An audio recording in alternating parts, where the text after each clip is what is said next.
Yes, kanongeye nguhereze ikaze nanone ku YouTube channel. Umugore wa Theo bose babireba rwose ararembye cyane ku buryo uyu Theo rwose yaje mu itangazamakuru aravuga ngo ntabwo yorohewe habe na gatoya kumva yuko isaha ku yindi umunota ku wundi rwose yumvise yuko umugore we yitabye Imana ntabwo byamutungura kubera yuko amerewe nabi n'uburwayi bw'impyiko. Reka turebere hamwe rero icyo Theo yabivuzeho mu itangazamakuru rwose, ikiganiro cyihariye Theo yagiranye n'igihe rwose ahamya yuko umugore we arwaye cyane kandi arembye, ari ibintu biri kumugora ndetse bikanamubangamira kuko kuri buri umwe wese byagenda, kuko nawe umugore wawe cyangwa se uri umugore umugabo warwaye ntabwo waba utekanye, ubaye unatekanye rwose ntabwo waba umukunda, nta n'impuhwe za kimuntu waba ugira uwawe arwaye. Nimba ari ubwa mbere ugeze kuri YouTube channel rero nguhaye ikaze kugira ngo tujye tubana mu biganiro bigiye bitandukanye. Theo bose babireba rero ari mu gahinda gakomeye nyuma y'uko umugore we amaze ukwezi mu bitaro nyuma yo gufatwa n'uburwayi bw'impyiko. Umugore wa Theo bose babireba arwariye mu bitaro bya Rwamagana aho ari gukorerwa diyarayiza.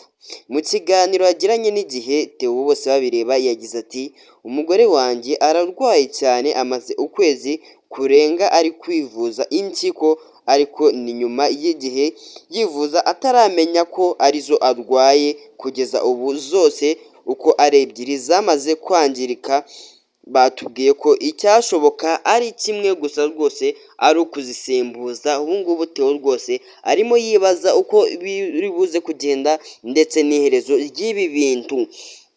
Theo bose babireba rero ahamya ko uburwayi bw'umugore we bumuhangayikishije cyane bikomeye. Ati urumva impyiko zose zarangiritse, ubu abana banjye ndetse nabo babayeho nabi, ubu abakorerwa diyarayiza kandi bisaba amafaranga menshi cyane, birahenda, niyo yonyine yagakorewe gusa diyarayiza nibyo byatuma yoroherwa kandi birimo bigorana cyane bitewe n'amafaranga ino diyarayiza isaba kugira ngo bayigukorere. Urumva yuko ni nk'isuzumwa rya buri munsi, ni ibintu nk'ibyo ngibyo.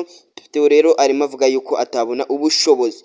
Uyu mugabo yavuze yuko kubera yuko umugore we arwariye kure y'aho atuye, yavuze yuko ari ibintu biri kumuhangayikisha cyane, biri kumugora, usanga kumugeraho no kwita ku bana ari ikibazo. Ati usanga nagiye umunsi umwe undi nkaba ndi i Kigali nita ku bana, muri makeya sinorohewe rwose. Theo bose babireba rero ni umuhanzi wamamaye mu kuririmba indirimbo zo kuramya no guhimbaza Imana, wamamaye nko mu ndirimbo ye yise bose babireba, yanitiriwe ku bitutababarira n'izindi zigiye zitandukanye. Uyu mwanya rwose uyu Theo bose babireba mwakunze muri benshi muri muzika nyarwanda, ari mu bibazo bitamworoheye by'uko umugore wiwe amerewe nabi. Nimba uko nawe ukunda uyu Theo bose babireba hari icyo wamufasha, akeneye ubufasha bw'amasengesho ya buri umwe wese, nawe rero wiryama rwose uzi yuko bitameze neza ku ruhande rumwe rw'uyu Theo bose babireba. Nimba koko uri umukunzi wiwe nawe gira icyo umufasha, burya nawe